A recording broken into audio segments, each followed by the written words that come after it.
नमस्कार दोस्तों। आज हम सब फिर एक नए वीडियो के साथ क्लास की शुरुआत करते हैं। आज की आपकी यह क्लास आपके आने वाले यूपी टेट एग्ज़ाम के लिए बहुत ही महत्वपूर्ण है। आज जो हम सब कवर करेंगे दोस्तों वह आपका भाषा और चिंतन है। इससे हर बार आपके यूपी टेट एग्ज़ाम में क्वेश्चन बनता है। इससे जितने भी पॉइंट से क्वेश्चन बन सकते हैं दोस्तों, सभी पॉइंट को हम इसमें अच्छे से कवर करेंगे। अगर आप इस चैनल पर नए हैं, चैनल को सब्सक्राइब जरूर करिए। यहाँ पे आपको UP TET, super TET, C TET के सभी सब्जेक्ट का वीडियो और पीडीएफ उपलब्ध कराया जाएगा।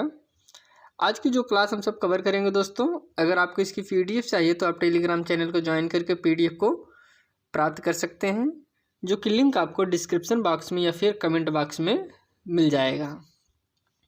हम सब क्लास की शुरुआत करते हैं। इसमें हम सबसे पहले देखेंगे भाषा और चिंतन। पहले हम भाषा को समझते हैं, फिर इसके बाद चिंतन को कवर करेंगे।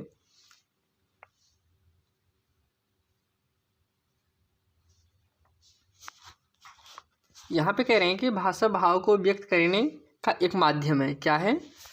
एक माध्यम है अपने भावों को व्यक्त करने का। मनुष्य पशुओं से इसीलिए श्रेष्ठ है क्योंकि उसके पास अभिव्यक्ति के लिए एक ऐसी भाषा होती है जिसे लोग समझ सकें। यहाँ पे कहने का तात्पर्य यही है दोस्तों कि भाषा के जरिए एक आदमी दूसरे आदमी से अपने भावों विचारों को व्यक्त कर सकता है। और एक आदमी में और एक पशु में यही भिन्नता होती है कि जो आदमी होता है अपने भावों और विचारों को बोलकर दूसरे को बता सकता है, लेकिन पशुएं जो है यह ऐसा नहीं कर पाती हैं। इसीलिए ये दोनों भाषा से ही पशु और मनुष्य में अलगाव होता है। अब इसके हम कुछ भागों की बात करते हैं दोस्तों। जो भाषा के भाग होते हैं, जैसे स्वनिम हो गया। स्वनिम मतलब जैसे सबसे छोटी इकाई जो होती है दोस्तों, जैसे कोई अक्षर हो गया, का, चा, ये सब जो है स्वनिम के अंतर्गत आते हैं। फिर आपके रूपम है, फिर वाक्य विन्यास हो गया, अर्थ विन्यास हो गया। ये सब आपके भाषा के भाग आते हैं। इसके बाद हम समझते हैं, यहाँ पे कह रहे हैं बालक के भाषा विकास को दो चरण होते हैं। कितने चरण होते हैं? 2 चरण होते हैं। जो बालक के भाषा के विकास होता है 2 चरण होता है। पहले को हम कहते हैं प्री स्पीच डेवलपमेंट। देखिए इसमें जो होता है, जब बच्चा पैदा होता है वह तब से लेकर कब तक, जब तक वो अच्छे से बोलना नहीं सीख लेता, इसको हम एक पार्ट में रखे हैं जिसे हम प्री स्पीच डेवलपमेंट कहते हैं। उसके बाद आपका सेकंड है, पहले हम इसको कवर करते हैं। इसमें आपका पहले होगा रुदन आता है। इसमें यह कह रहे हैं कि यह भाषा का सबसे पहला स्पष्टीकरण होता है। रीबल ने इसे आपात श्वसन कहा है। क्या कहा है? आपात श्वसन कहा है। कौन कहा है? रीबल ने कहा है। रुदन मतलब आप यही समझिए, जब बच्चा पैदा होता है उस अवस्था को हम रुदन कहते हैं, क्योंकि उस अवस्था में बालक तो कुछ बोलने के उत्तर पे रहता नहीं, बस वह रोने का ही प्रयास करता है। यह स्टेज आपका पहले स्टेज होता है। इसके बाद अगर सेकंड स्टेप की हमसे बात करें तो इसमें है बलबलाना। इस चरण में दोस्तों बच्चा बोलने का प्रयास करता है, बोलता भी है, लेकिन वो मतलब अक्षर उसके साफ नहीं निकल पाते हैं। इसको हम समझते हैं, कह रहे हैं कि इस चरण में बालक 2 माह तक स्वर ध्वनियाँ उत्पन्न करना सीखता है। 3 से 4 माह में स्वर तथा व्यंजन साथ में प्रयोग करता है तथा 12 माह तक अर्थपूर्ण बलबलाना जैसे माँ माँ दादा मतलब इसी तरीके से बोलने का प्रयास करता है। अक्षर उसके स्पष्ट नहीं हो पाते हैं क्या बोलना चाह रहा है, लेकिन बोलने का प्रयास करता है, उसे कहते हैं बबलिंग। फिर आगे हम समझते हैं हाव भाव के जरिए से। कह रहे हैं कि इस चरण में शिशु शरीर के अंगों का प्रयोग द्वारा अपनी बात समझाना सिखाता है। यहाँ पे कहने का तात्पर्य है, इस स्टेप पे बालक जो है इशारों के माध्यम से, जैसे उसे बच्चे को भूख लगी है तो पैर पटकेगा, हाथ पटकेगा, इसी तरीके से इशारा करके बताने का प्रयास करता है अपने शरीर के अंगों द्वारा। जैसे खुशी होने पर बाहें फैलाना, खुश होना, इस प्रकार से वह व्यक्त करता है। अब हम सेकंड स्टेप की अगर बात करें तो इसमें दूसरा है लेटर स्पीच डेवलपमेंट, उत्तरकालीन भाषा विकास। इसमें जो है पहला है दूसरों की भाषा समझना है। इस स्टेप पे बालक अब इतना समझदार हो गया है कि वह दूसरे की भाषा को समझ सकता है, जान सकता है वह क्या बोलना चाह रहे हैं। पहले स्टेप पे तो हम सब पहले स्टेप में दोस्तों आपका यही आता है कि बस बोलने का प्रयास से लेकर आपके हाव भाव खुश मतलब बोल नहीं पाता है। लेकिन दूसरा स्टेप जहाँ शुरू होता है लेटर स्पीच डेवलपमेंट, यहाँ से बच्चा बोलना और सीखना समझना प्रारंभ कर देता है। इसे हम एक भाग में किए और उसको दूसरे भाग में पहले भाग में बांटा गया है। इसमें पहला पॉइंट जो था दूसरों की भाषा समझना, इसमें कह रहे हैं कि भाषा विकास की सबसे पहली अवस्था है। यह भाषा विकास की सबसे पहली अवस्था है कि जब बालक दूसरे की भाषा समझने लगता है, अगला क्या बोल रहा है क्या नहीं बोल रहा है इसको जब बालक समझने लगता है तो यह पहली अवस्था आती है, पहली अवस्था है। फिर इसके बाद है शब्दावली का निर्माण। अब बच्चा जो है समझदार हो गया, मतलब शब्द बना के बोल पा रहा है, शब्दावली का निर्माण कर पा रहा है। यह आपका दूसरी अवस्था होगा। दूसरी अवस्था का सबसे पहले बालक भूख प्रेरणा से संबंधित शब्द सीखता है। भूख लगेगी बोलेगा, बताएगा कि हाँ भूख लगी है, इस प्रकार से वह शब्द निर्माण करने लगता है। फिर अगला है करेंगे शब्दों का वाक्य में संगठन। वह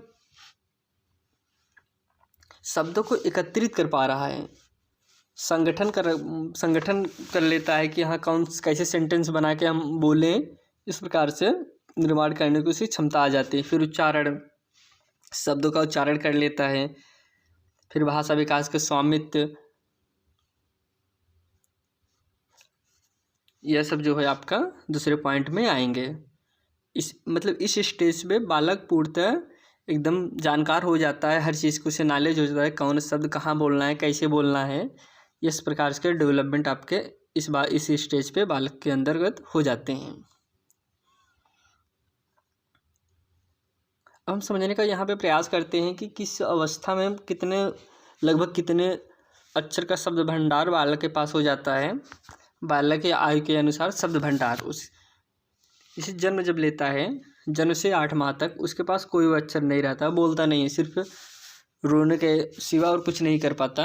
यह आपका जन्म से 8 माह तक होता है। फिर जैसे जैसे बच्चा बड़ा होता है वह शब्द को बोलना प्रयास करता है, शुरू कर देता है। फिर यहाँ पे कह रहे हैं कि 9 से 12 माह तक 3 से 4 शब्द बोलना प्रारंभ कर देता है। जो आपका बबलिंग था इसी में आएगा, जिसे इसी तरीके से एक ही शब्द को बार बार रटना, जिसका कोई अर्थ ही नहीं समझ में आता है, इस प्रकार से बोलना प्रारंभ कर देता है। 1.5 वर्ष तक करीब 10 से 12 शब्द है।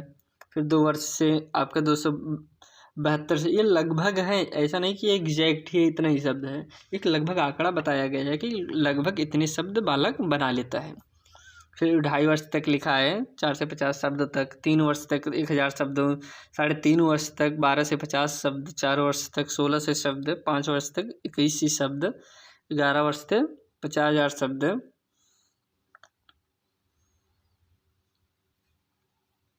फिर उसके बाद 14 वर्ष तक करीब 80,000 शब्दों का निर्माण कर लेता है। फिर इसके बाद है 16 वर्ष से आगे जब चला तो 1 लाख से अधिक शब्द इस स्टेज पे मतलब कि सबसे ज़्यादा वो शब्द निर्माण कर लेता। बोलने के समझने के हर क्षमता उसके अंतर्गत 16 साल के बाद आ जाती है। अब यह एक लगभग आंकड़ा दिया हुआ है, इसे एग्जैक्ट नहीं है कि मतलब फिक्स ही है कि नहीं इतना ही कि आपका 14 वर्ष का बच्चा 80,000 ही शब्द बना पाएगा, ऐसा नहीं है। वो ज़्यादा भी बना सकता है, कम भी बना सकता है। जो मंद बुद्धि के बालक होते हैं उतना नहीं बना पाते हैं, लेकिन जो प्रतिभाशाली बालक होते हैं इससे ज़्यादा बना लेते हैं। इसलिए कि लगभग आंकड़ा है एवरेज में। फिर हम समझते हैं कि सामान्य रूप से सर्वमान्य भाषा के कौशल का विकास क्रम जो है सुनना, बोलना, पढ़ना, लिखना, ये इम्पॉर्टेंट पॉइंट है दोस्तों। यह एग्ज़ाम में बहुत बार पूछा गया है कि यह क्रम कैसे रहेगा। सुनना, बोलना, पढ़ना, लिखना, यह आपका सामान्य रूप से है। लेकिन अगर वैज्ञानिकों का मत के देखिए, यहाँ पे जैसे दिया गया है मरिया मॉन्टेसरी के अनुसार, तो इनका मानना था कि पहले बच्चा सुनेगा, फिर बोलेगा, फिर लिखना, फिर पढ़ेगा, इस प्रकार से था। लेकिन अगर सामान्य रूप से अगर जब भी पूछे उसमें यही कहा गया है कि बालक पहले सबसे पहले सुनेगा, फिर बोलेगा, फिर पढ़ेगा, फिर लिखेगा, इस प्रकार से बताया गया है। इसको आप ध्यान दीजिएगा। मरिया मॉन्टेसरी के अनुसार यही बदला गया है। शुरू का पॉइंट दोनों में सेम है, सुनना बोलना, सुनना बोलना। वहाँ पे पढ़ना लिखना, यहाँ पर लिखना पढ़ना, यही अंतर है। अब हम कुछ सिद्धांतों की बात करते हैं जो आपके भाषा विकास के सिद्धांत हैं। इसमें अगर आप हम पहला देखें तो परिपक्वता का सिद्धांत। परिपक्वता का तात्पर्य है कि भाषा अवयव इन स्वरूपों नियंत्रण होना। परिपक्वता का सिद्धांत मतलब यही कहने का तात्पर्य दोस्तों कि शुद्ध बोलना, अस्पष्ट बोलना, कौन शब्द कहाँ पे बोलना है, इस पर नियंत्रण होना, यही आपका परिपक्वता का सिद्धांत कहलाता है। अगला आपका है अनुबंधन या साहचर्य का सिद्धांत। कह रहे हैं जब बालक को किसी वस्तु से कोई चीज़ जोड़ के बताया जाए या दिखाया जाता है तो बालक जल्दी सीखता है, इसे ही अनुबंधन का सिद्धांत कहते हैं।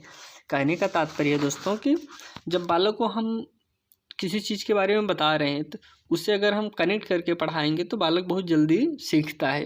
यही आपका अनुबंधन का या साहचर्य का अंत आता है। जिसे हम अगर बालक को जानवर के बारे में पढ़ाना है दोस्तों, तो अगर हम उसे कोई जानवर के बारे में बता रहे हैं तो अगर उसे हम कोई जानवर जैसे कुत्ते के बारे में बता रहे हैं तो उसे हम बता दें या फिर दिखा के पढ़ाएं तो वो बहुत जल्दी सीख लेगा। हाँ, उसके 4 टांग होते हैं, ऐसे होता है, वाइट कलर होता है, ब्लैक कलर, मतलब कि वह तुरंत कनेक्ट कर लेगा। हाँ, मतलब सर बताए थे ऐसे ऐसे, यह कुत्ता है, यह जानवर है, वह बहुत जल्दी सीखता है। यही आपका होता है अनुबंधन साहचर्य का सिद्धांत।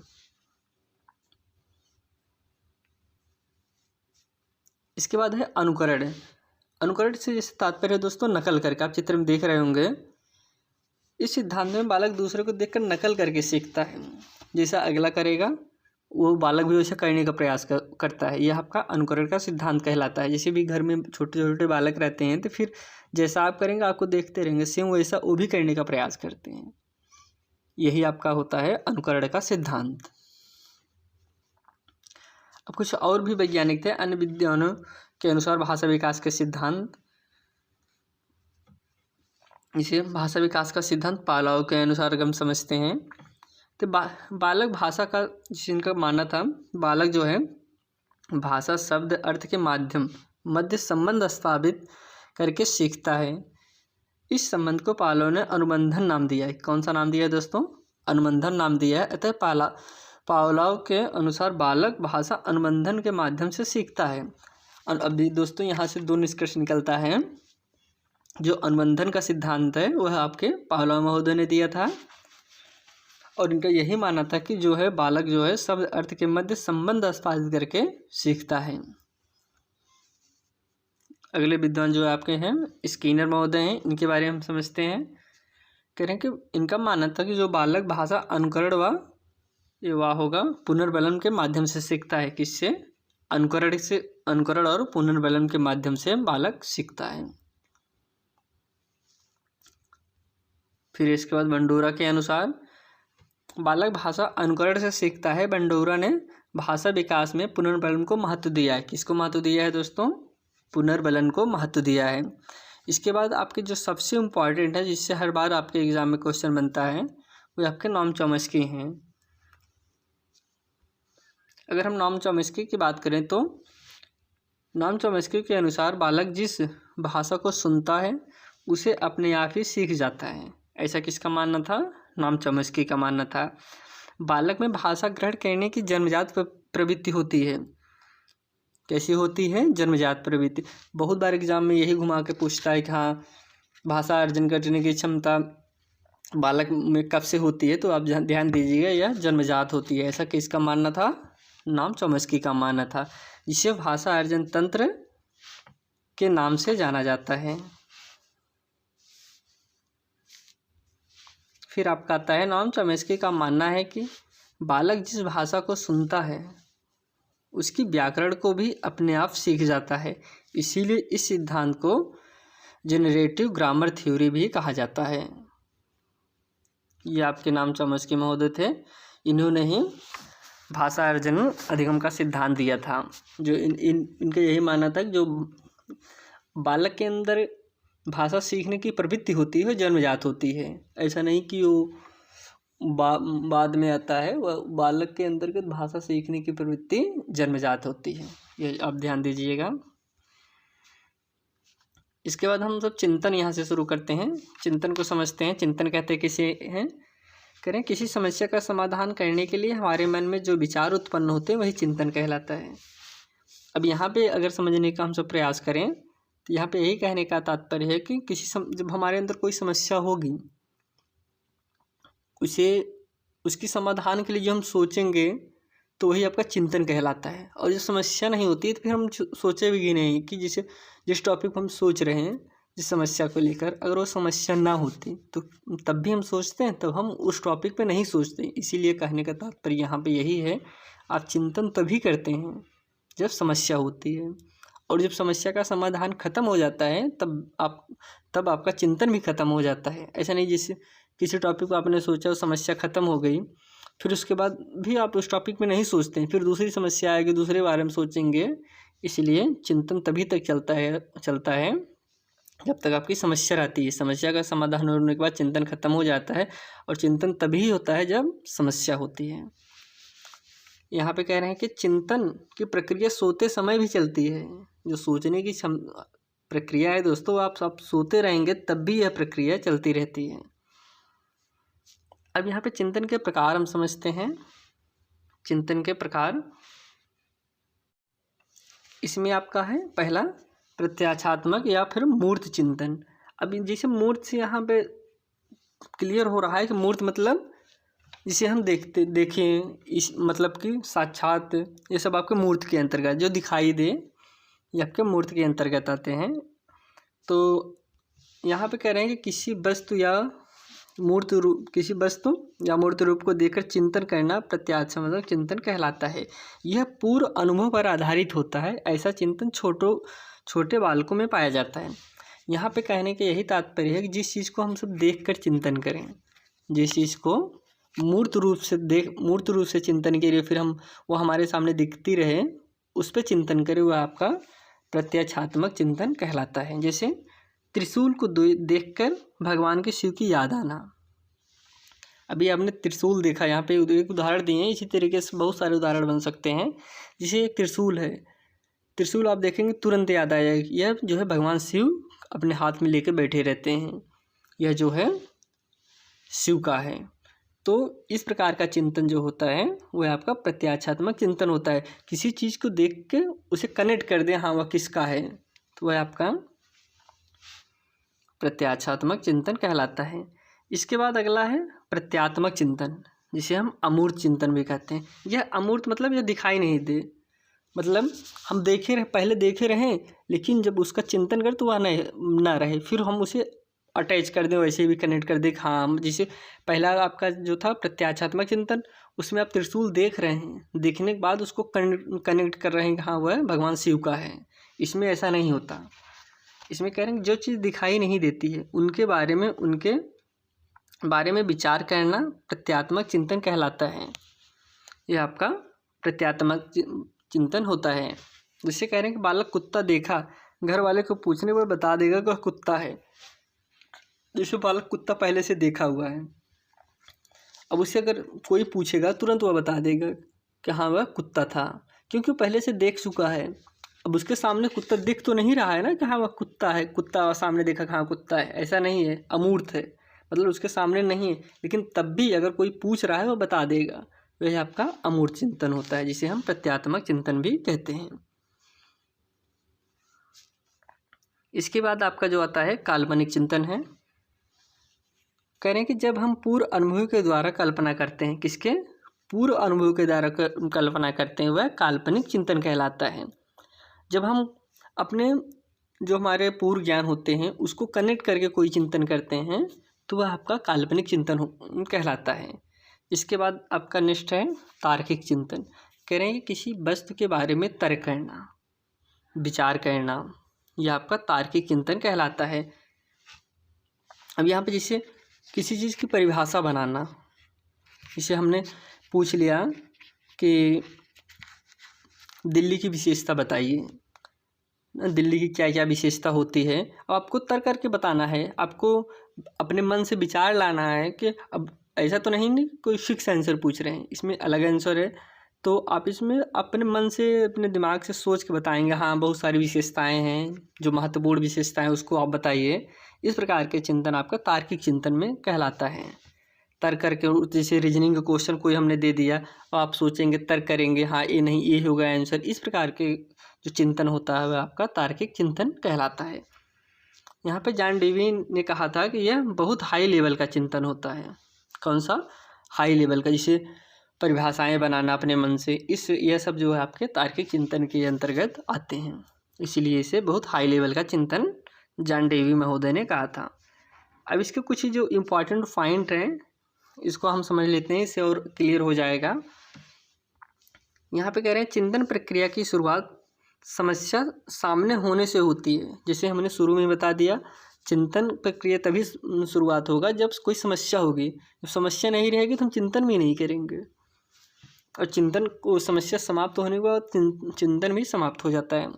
फिर इसके बाद कह रहे हैं चिंतन में सभी भिन्न भिन्न पहेलियों के समाधान को एक एक साथ संयोजित किया जाता है। फिर है प्रत्येक चिंतन का उद्देश्य समस्या को सुलझाना होता है, जैसे कि हमने शुरू में बताया दोस्तों। यहाँ पे कह रहे हैं चिंतन में गति अनुभूति शामिल होती है। समस्या समाधान की विधि भूल विधि का एक उदाहरण है। सभी चिंतन लक्ष्य निर्देशित होते हैं। कैसे होते हैं दोस्तों? लक्ष्य निर्देशित होते हैं। यहाँ पे कहने का तात्पर्य ये है कि समस्या समाधान करने के लिए लक्ष्य होता है कि हाँ ये समस्या हुई तो इसको हमको समाधान करना है। कह रहे चिंतन में भाषा, प्रतीक तथा प्रतिमाओं का काफ़ी योगदान है। कह रहे हैं कि चिंतन एक जटिल मानसिक प्रक्रिया है जिसके सहारे प्राणी किसी समस्या का समाधान करता है। अब वही ना, यहाँ पे कहने का तात्पर्य यही कह रहे हैं कि चिंतन जो एक जटिल मानसिक प्रक्रिया है। जब चिंतन होता है तो कोई समस्या होती है तो आदमी सोचता है, चिंतन करता है, जिसके सहारे प्राणी जो है उस समस्या का समाधान भी करता है। अब यहाँ पे हम समझते हैं जिम्बार्डो एंड रूप के अनुसार चिंतन के प्रकार। ये जो है दो प्रकार से चिंतन माने थे। एक होता है स्वालीन चिंतन, जिसे स्वालीन से नाम से ही पता चला है, स्वालीन में जो अपने में लीन हो। और दूसरा है आपका यथार्थवादी चिंतन। कैसा? यथार्थवादी चिंतन। अब यथार्थवादी चिंतन के और भी पार्ट हैं दोस्तों, जैसे अविचारी चिंतन हो गया, अपसारी चिंतन हो गया और आलोचनात्मक चिंतन हो गया। पहले हम स्वालीन चिंतन को समझते हैं, फिर यथार्थवादी के जो पार्ट हैं इसको हम समझते हैं।